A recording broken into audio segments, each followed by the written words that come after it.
हा असा प्रश्न का विचारतोयस तू मला? जानवी, मी तुला एखादा प्रश्न विचारल्यानंतर तू मला त्याचं उत्तर म्हणून एक प्रश्न विचारणार आहेस का?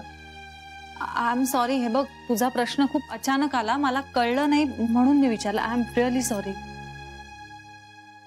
No no no, look, I am sorry. मी असं चिडायला नको होतं. I am sorry. पण तरी सांग ना मला, काय वाटलं तुला? It's okay.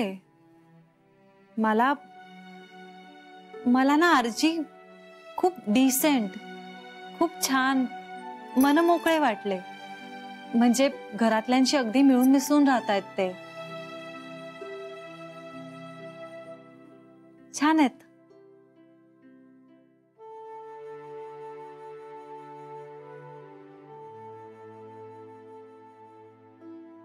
म्हणजे तुझं त्यांच्याशी डायरेक्ट इंटरॅक्शन झालंय?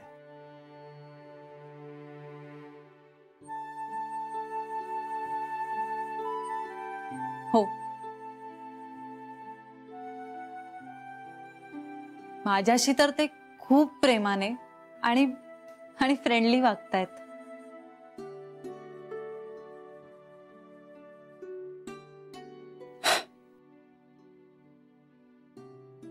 अरे वा. माझं त्यांच्याशी तसं इंटरॅक्शन झालंच नाही आजवर. आणि आधी होण्यासाठी ते अवेलेबलच नव्हते.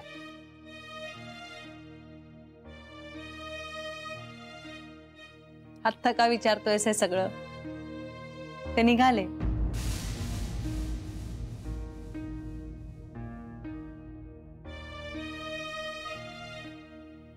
निघाले ते.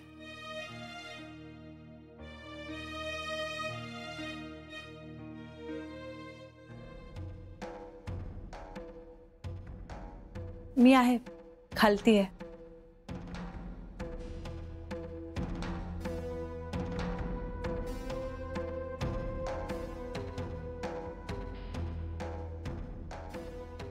ठरवून इथं राहायला आलेलं नाहीये श्री. अरे अचानक आलोय. खरंच तू माझ्यावर केलेले सगळे आरोप मला मान्य आहेत. अरे ज्या प्रेमाने या घराचं दार माझ्यासाठी उघडलं गेलं, त्यांना भारावून गेलो मी.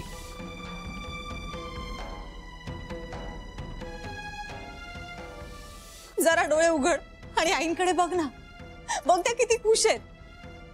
श्री, अरे आज नशिबाने त्यांना त्यांचा नवरा परत मिळाला आणि त्यांना राहायचंय त्याच्या बरोबर. पण नाही, आता मुलगा आडमुठेपणा करणार. श्री, जरा स्वतःच्या पलीकडे जाऊन विचार कर ना. तुझं मत, तुझा राग, तुझा आत्मसन्मान जरा तुझ्या आईसाठी बाजूला ठेव. का आता उतार वयात आईला दुःख देण्या इतकं तुझं मत मोठं झालंय?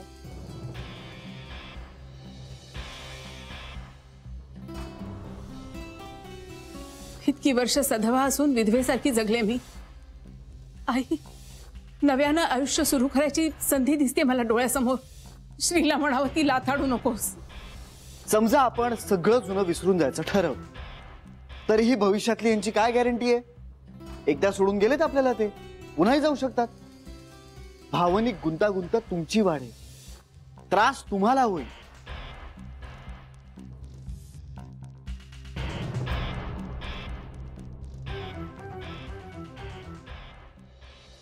श्री, नंतर येऊ का?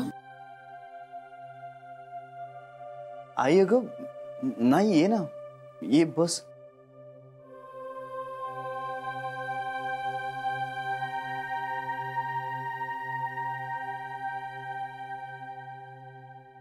आत्ता बोलता येईल आपल्याला? आई, असं का विचारतेस? नाही म्हणजे तू दुखावणार असेल तर नाही बोलणार आहे मी. तुलाही सारखं सारखं एकाच विषयावर बोलायला लागतं ना रे.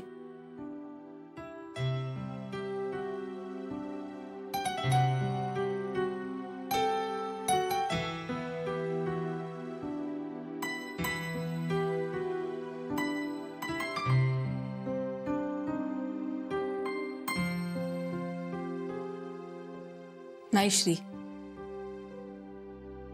यांना इथेच राहू दे अशी विनंती करायला नाही आले मी.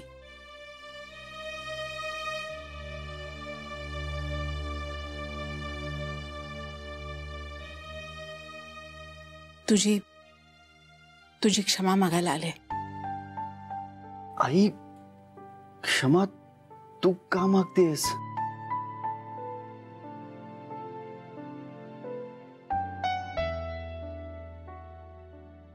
खूप खूप स्वार्थीपणाने वागले मी.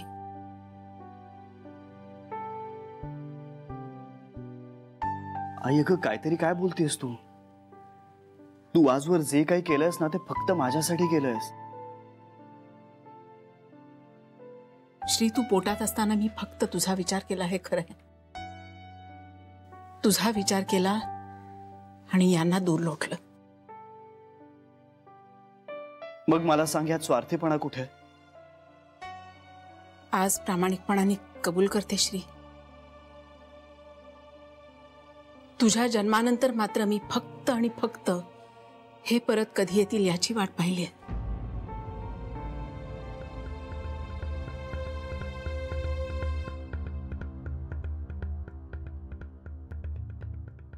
एक दिवस श्री आणि त्याचे वडील एकत्र येतील ह्याचं स्वप्न रंगवलंय.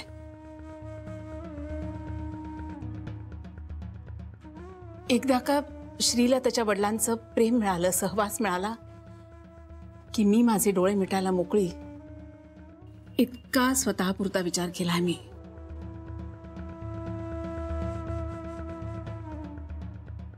म्हणजे तुझी जबाबदारी मला जास्त झाली होती किंवा नको होती म्हणून नाही,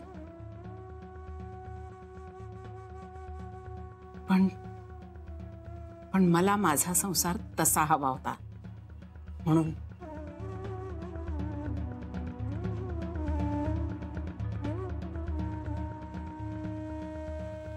म्हणूनच हे जेव्हा परत आले तेव्हा मी इतकी हरखून गेले. आता माझी स्वप्न, माझ्या अपेक्षा पूर्ण होणार या विचारात इतकी गुरफटून गेले की तुझ्या मनाचा विचारच नाही केला मी.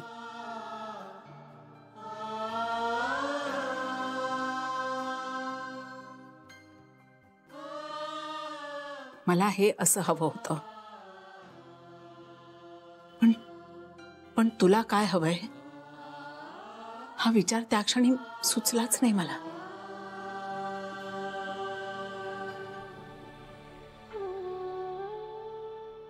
तुझी चाहूल लागली त्यावेळेला ह्यांना ते मान्य होईलच असं गृहीत धरलं मी. आणि आजही यांचं येणं राहणं तुला मान्य होईल, आवडेलच असं गृहीत धरलं मी.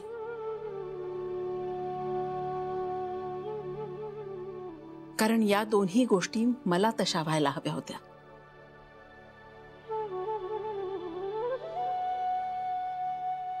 मग आताच्या परिस्थितीत आणि त्यावेळच्या परिस्थितीत काय फरक आहे? काहीही नाही.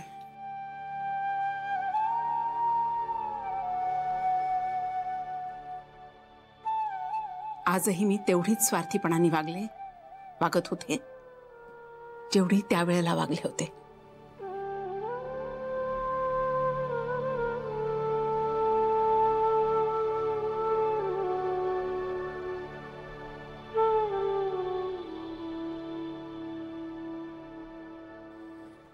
पण तरीही एक चिरंतन सत्य आहे श्री,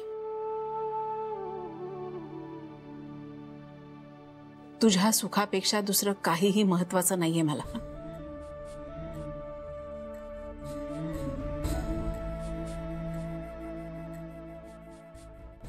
नवरा सुद्धा.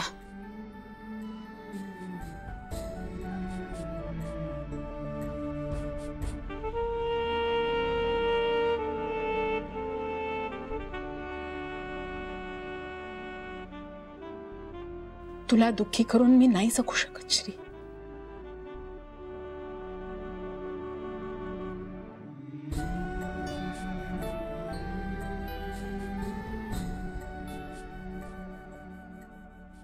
त्यामुळे मी तुला कसलीही जबरदस्ती करणार नाहीये.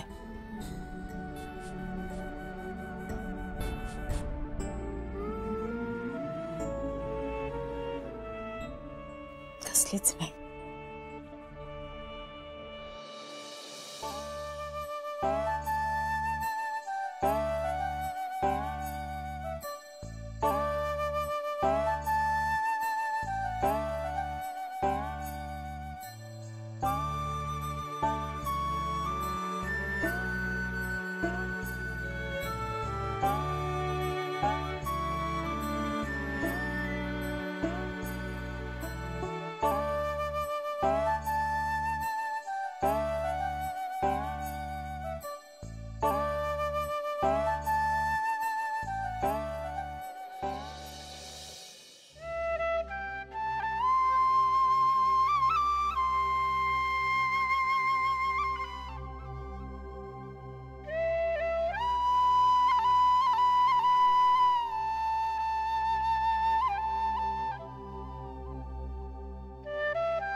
काय ग, काय झालं?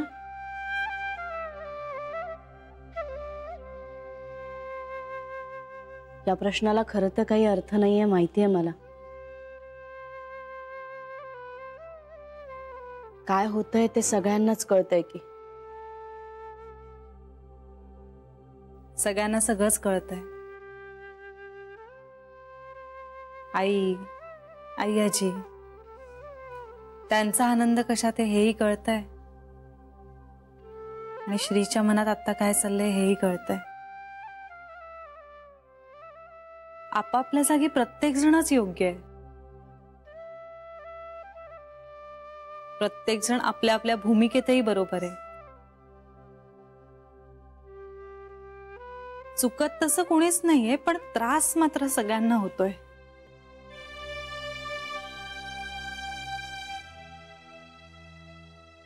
आणि सगळ्यात जास्त त्रास श्रीला होतोय. त्या बिचाराला ते कळतही नाहीये मावशी. तेही साहजिकच आहे ना ग. शेवटी आपण माणसं आहोत ग. आपली विचारशक्ती कुठेतरी कमी पडतेच. म्हणून तर मग याच्या पायाशी येतो आपण.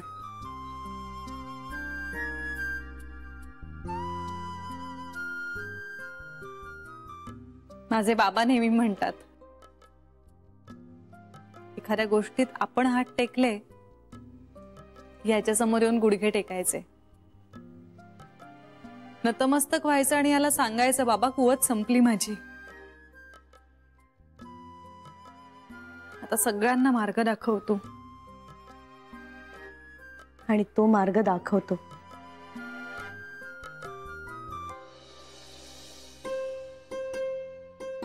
म्हणजे हाच तो मार्ग बघा. इतक्या ढोबळपणे नसेल कदाचित, पण त्याच्या पद्धतीने तो मार्ग दाखवतो.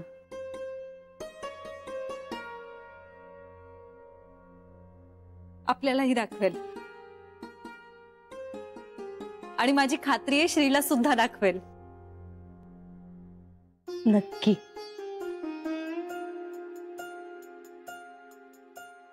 चला,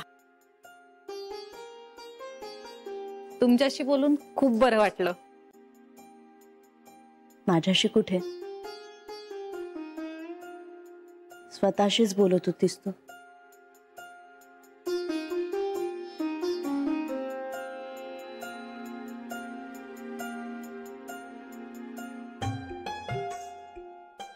ऑफिसची तयारी करते.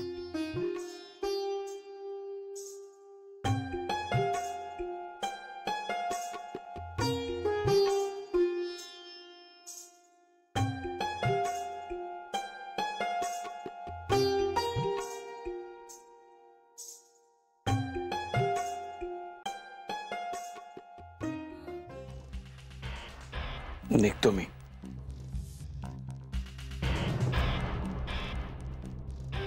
श्री श्री ते निघालेत.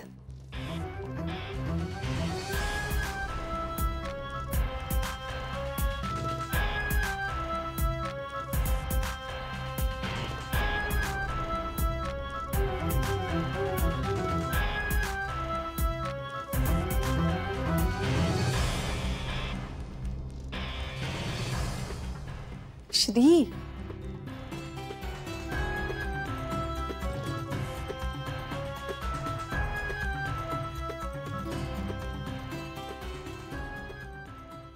निघतो. सुखी राहा.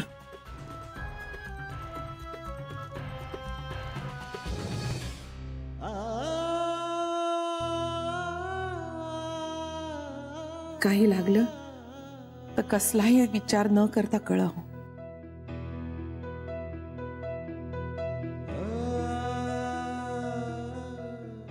नक्की आहे. तुमच्याशिवाय माझं कोण आहे दुसरं.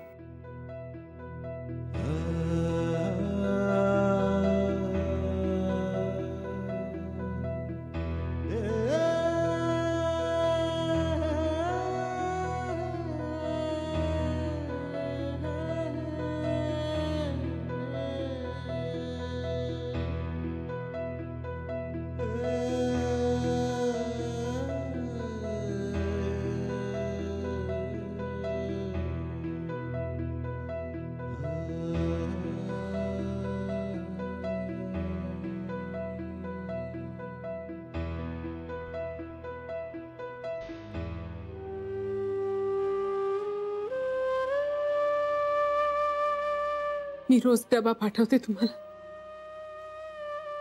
ऐका ना माझं. ओके.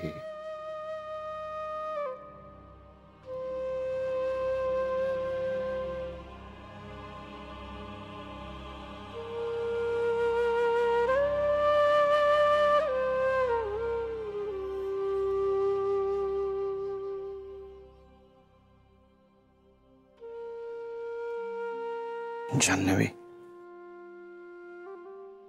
खूप कमी वेळात खूप महत्वाचं स्थान मिळवलंयस या घरात.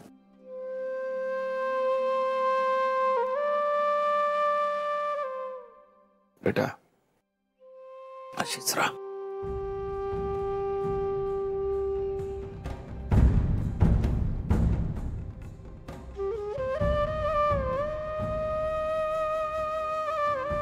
नर्मदेची आणि माझ्या आईची काळजी घे.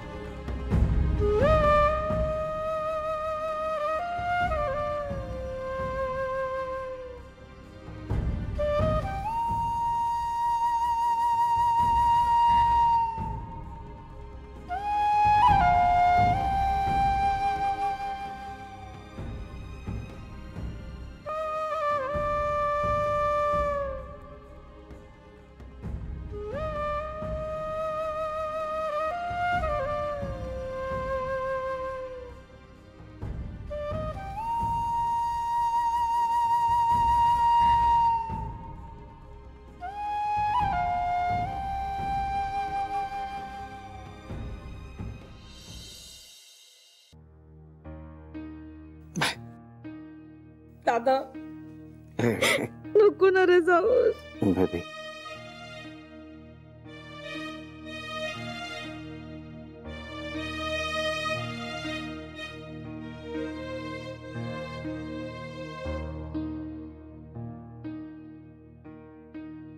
ठीक आहे.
तुला मी असा पुन्हा भेटणं ही नियतीच आहे.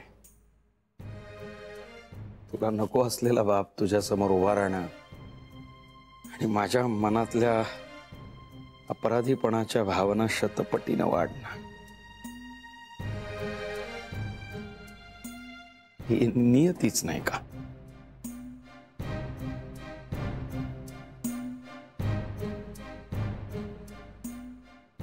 माझ्या एका चुकीच्या निर्णयामुळे तुला जे भोगावं लागतंय ते मी या जन्मीच नाही 7 जन्मी सुद्धा विसरू शकणार नाही.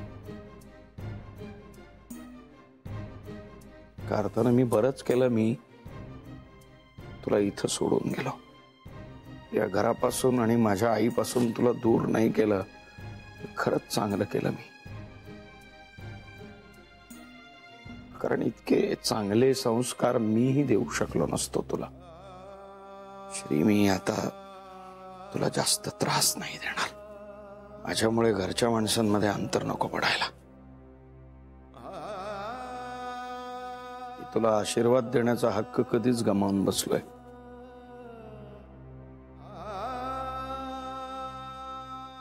पण तरी सुद्धा God bless you my child.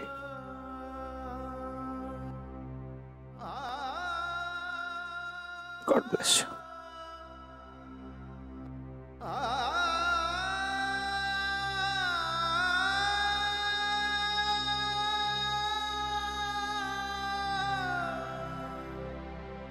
एक मिनिट.